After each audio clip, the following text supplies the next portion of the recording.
अब वहाँ पे जो ट्रकिंग का लाइसेंस जैसे कई बच्चों का कैंसिल हुआ क्योंकि अंग्रेज़ी नहीं आती, इसलिए कैंसिल हुआ।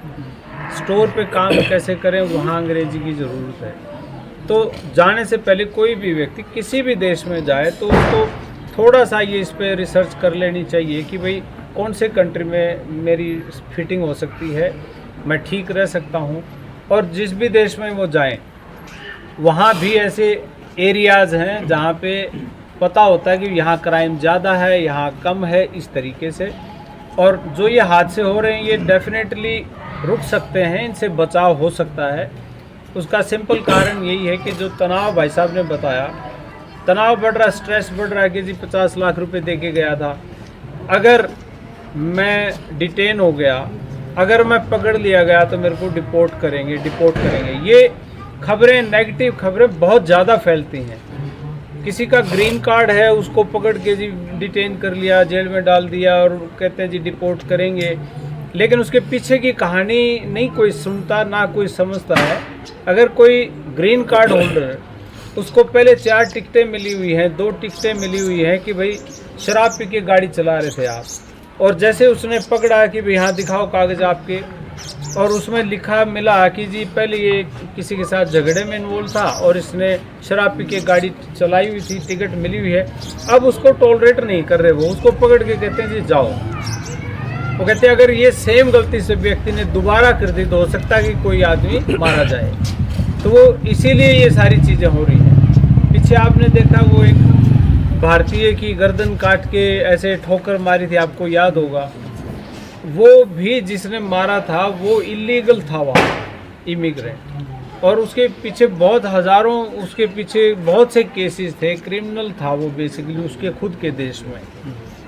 तो वो इनका मानना ये है कि भाई कोई आदमी हमारे कानून तोड़े हमारे देश में आके तो हम उसको बर्दाश्त नहीं करेंगे, ये मानना है उनका। और इस कड़ी में ये इसी नज़र से देख रहे हैं आज के दिन वो सभी को कि कोई आदमी अगर एक बार कानून तोड़ता हो सकता है बार बार तोड़े। तो इस चीज़ से हमारे सभी बच्चों को, सभी भाइयों को बहुत संभल के रहने की ज़रूरत है।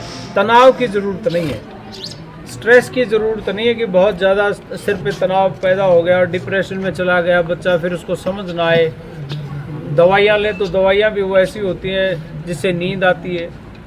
अभी 3 दिन पहले योगेश भाई का ही फ़ोन आया था, उसने किसी से बात करवाई कि जी एक बच्चा LA में है, हॉस्पिटल में गया था, उसके बाद से वो गायब है।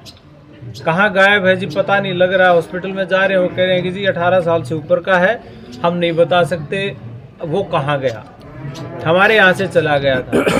अब कहते जी कैसे ढूंढें, इतना बड़ा LA है, बहुत बड़े बड़े शहर हैं, वहाँ तो कोई किसी को ढूंढता नहीं, ना पैदल चलने का रिवाज है, गाड़ियों में चलते हैं सारे।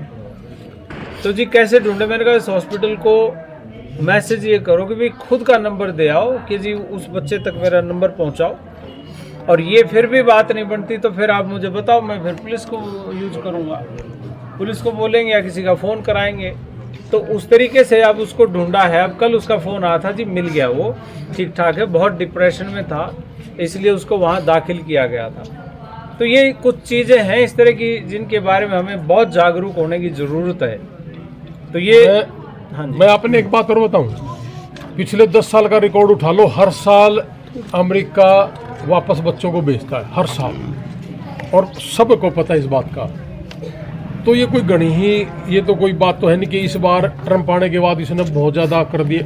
अब तक 1700 लोगों को इन्होंने डिपोर्ट किया है, और पिछले साल क्या आंकड़े उठा लो, 2024 में तो बाइडन था, 1550 बच्चे तो उस समय हुए थे। इस बार हमारे बच्चे गए हुए भी ज़्यादा हैं। उससे पीछे का उठा लो, 2000 से ज़्यादा बच्चों को डिपोर्ट किया था। इस साल अभी तक 1700 कुछ बच्चे आए हुए हैं। तो ये हर साल की प्रक्रिया है, ना कि ये कि इस बार बहुत ज़्यादा। लेकिन ये हवा मीडिया का यूज ज़्यादा करके ये दिखाना कि भाई हम ये कर रहे हैं, कार्रवाई करें, इन वजहों से हमारे बच्चे डरे हुए ज़्यादा हैं। तो मैं तो एक ही बात कहूँगा कि आप आंकड़े उठा लो, कितने बच्चे डिपोर्ट हुए आप देख लो, पिछले साल कितने थे। तो डरने से गलतियाँ हो रही हैं। सरकार की तरफ से कोई सहयोग हो पा रहा है? जो संस्था आपने चलाई है, क्या है सिंसा? सरकार की तरफ से कोई सहयोग कर रही है आपका पैसे के लिए? किसी भी तरीके ना, हम तो पैसे किसी का लेते नहीं ना। अमेरिका देखो, आप लाइव सुन रहे हो, बहुत लोग ये भी कहते होंगे पता नहीं किस शौक में लाग रहे हैं। हमारा तो जैसे भाई का हॉस्पिटल था, 1 साल से अगर 57 डेड बॉडी लेके आए तो हम काम नहीं कर पाए, क्योंकि हमारे बच्चों के लिए काम करते रहे हमें। हमने तो हॉस्पिटल का लाइसेंस भी वापस कराया अभी, लेकिन अपने देश के लिए काम करना नहीं छोड़ा। रही सरकार की बात, ये सरकार किसकी हेल्प करे, हमने तो लेना नहीं, करनी चाहिए परिवार की, सरकार करे। और अमेरिका में जो हमारे बच्चे बैठे वो भी इनकी करे, हमने कुछ नहीं चाहिए, हमें कोई पैसे वैसे की जरूरत नहीं। हमारा बस जितना है हमारा उतना काम चल जाएगा।